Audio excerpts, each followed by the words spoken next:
kasih Anda masih menyaksikan Sampurasun. Kita akan kembali berdiskusi. Tadi temanya sudah disampaikan oleh Tegar dia sebelum kita jeda implementasi kampus merdeka ya. Betul. Langsung saja kita sapa narasumber sudah terhubung di Zoom. Ada Dr. Haji Didin Muhafidin SI PMSI, dosen FISIP Universitas Padjadjaran. Assalamualaikum, selamat siang Sampurasun.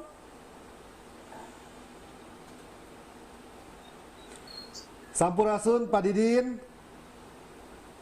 Rampes. Kumaha damang Pak Didin? Alhamdulillah, turun. Alhamdulillah. Alhamdulillah. Pak Didin, ini kan kurikulum baru sebetulnya kan implementasi dari Kampus Merdeka. Sebetulnya hingga saat ini, setidaknya di Unpad, implementasi Kampus Merdeka ini sudah sejauh mana? Baik, terima kasih ya. Jadi ini kan hasil penelitian dari Kemendikbud ya. Rata-rata di kampus itu sekarang baru rata-rata sekitar 40%. Nah untuk di Unpad sendiri ya, alhamdulillah sudah sangat bagus ya. Karena memang dengan MBKM inilah ya, semua prodi sekarang di Unpad sudah menerapkan MBKM. Karena memang di latar belakangi kan pertama ya, indikator kinerja utama hari ini itu ditentukan oleh satu, lulusan pada pekerjaan tepat ya, sesuai dengan bidangnya. Yang kedua ini ya, mahasiswa harus mendapat pengalaman di luar kampus ini. Jadi saya kira dengan MBKM inilah momen mahasiswa harus mendapat pengalaman di luar kampus. Ya. Bisa ya siap.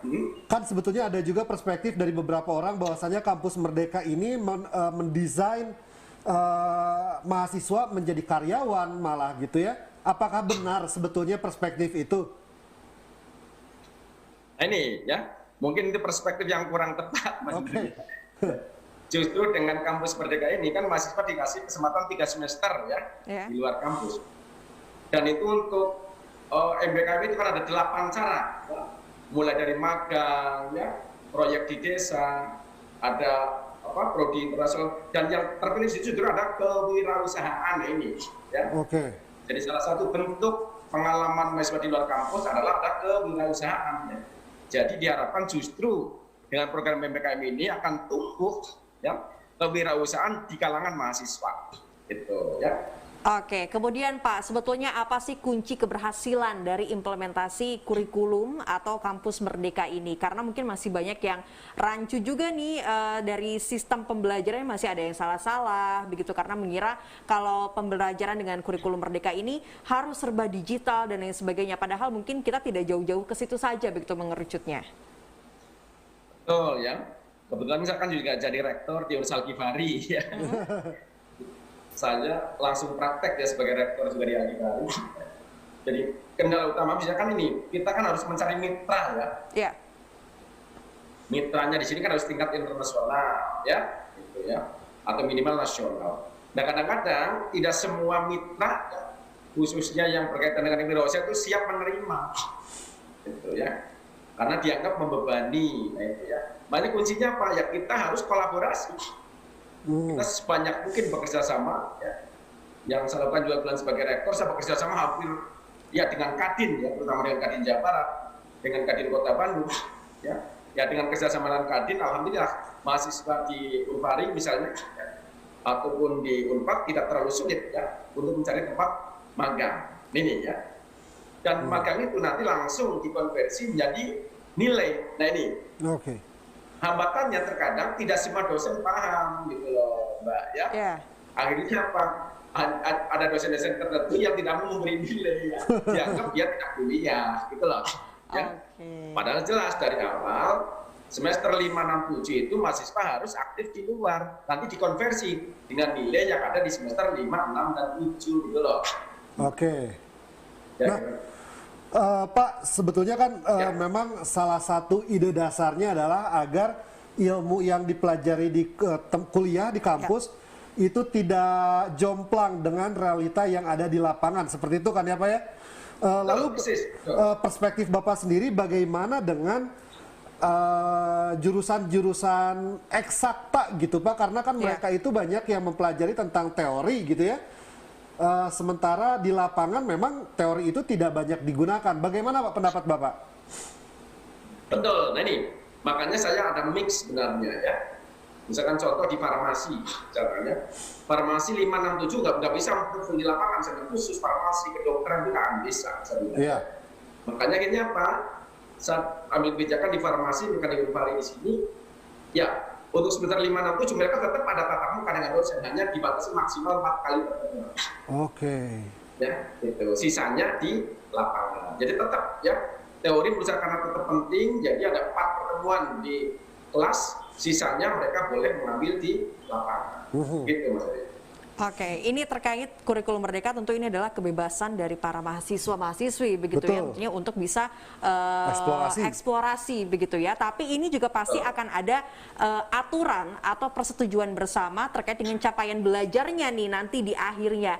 Untuk sejauh ini nih Pak Didin, kalau di Universitas Padjadjaran sendiri, capaian belajar seperti apa yang diharapkan dari para dosen kepada para mahasiswa dalam penerapan Merdeka Belajar kurikulum merdeka ini? Ya. Jadi kalau di Unpad, khususnya di prodi saya, ya, di FISIP, ya, itu tadi karena semua dosen sudah dikasih pemahaman, ya, kita juga mengikuti kursus. Jadi alhamdulillah sudah ada persepsi yang sama, Pak, ya. Nah akhirnya apa tadi ya? Nanti ketika ada perbedaan, kan tadi dosen tertentu tetap nggak mau ngasih nilai. Nah, ya itulah kita nanti oleh pimpinan tentunya pasti diberi arahan. Ya, diberi peringatan ya bahwa itu sudah kebijakan dari negara. Dan tentunya tadi jangan sampai ada mahasiswa satupun yang dirugikan. Karena apa? Ketika mereka mengambil pengalaman di luar kan sudah dikonversi dengan nilai di kampus. Artinya apa? Kegiatan mereka di luar itu dimirip-miripkan dengan mata kuliah yang ada di kampus. Contoh, kalau di kampus ada mata kuliah administrasi keuangan, maka dia akan mengambil di luarnya pun di instansi yang terkait dengan masalah keuangan gitu loh. Ya.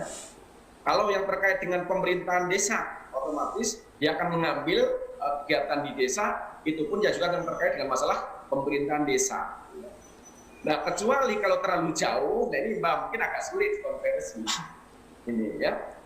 Kalau mungkin tadi ya, farmasi ya, itu misalkan di pabrik obat, kan sangat terbatas pabrik obat. Betul. Akhirnya mungkin mereka mengambil bukan di pabrik, ya bukan di pabrik obat, ya akan bisa dikonversi ya. Karena nanti kan tidak nyambung ya, antara teori di kampus dengan yang di lapangan gitu. Nah Pak, perspektif lainnya adalah bahwasannya sebetulnya yang banyak lapangan harusnya adalah pendidikan vokasi. Sementara tingkat sarjana ini kan berbeda, bukan vokasi gitu Pak. Kalau vokasi kan D1, D2, D3, D4 gitu ya Pak ya. Pendapat Bapak sendiri, apakah cocok kurikulum merdeka ini untuk diaplikasikan di tingkat universitas? Betul, saya kira tepat sekali ya. Idealnya memang jangan sampai disamaratakan. Ya. Itu untuk 3 semester mungkin tepatnya untuk vokasi, ya. Untuk D4, ya, D3. Kalau untuk S1 karena memang dilahirkan saintis, ya, beda dengan praktisi, ya. Memang idealnya saya bilang tadi, makanya yang saya pakai di Unpari di sini saya mix tadinya. Jadi tetap mereka dapat mata kuliah di kelas, setengahnya boleh mereka di lapangan. Memang menurut saya sendiri, mohon maaf, kurang tepat. Ya, kalau disamaratakan. Idealnya untuk S1 cukup 1 semester lah mereka di luar ya, di luar kampus. Kalau untuk vokasi oke lah, memang harus dituntut karena mereka yang ditonjolkan nanti praktisi ya, keterampilan. Kalau S1 kan saintis ya, jadi pemikirannya yang sangat diperlukan. Gitu, saya kira cocok betul ya pendapat saya. Oke, baik, terima kasih Pak Didin, dosen FISIP Unpad sudah berkenan bergabung bersama kami di Sampurasun pada siang hari ini. Terima kasih banyak Pak informasinya, sehat selalu, Sampurasun. Sami-sami. Memang dengan kurikulum yang baru ini menarik karena tingkat sarjana pun sekarang 3 semester loh.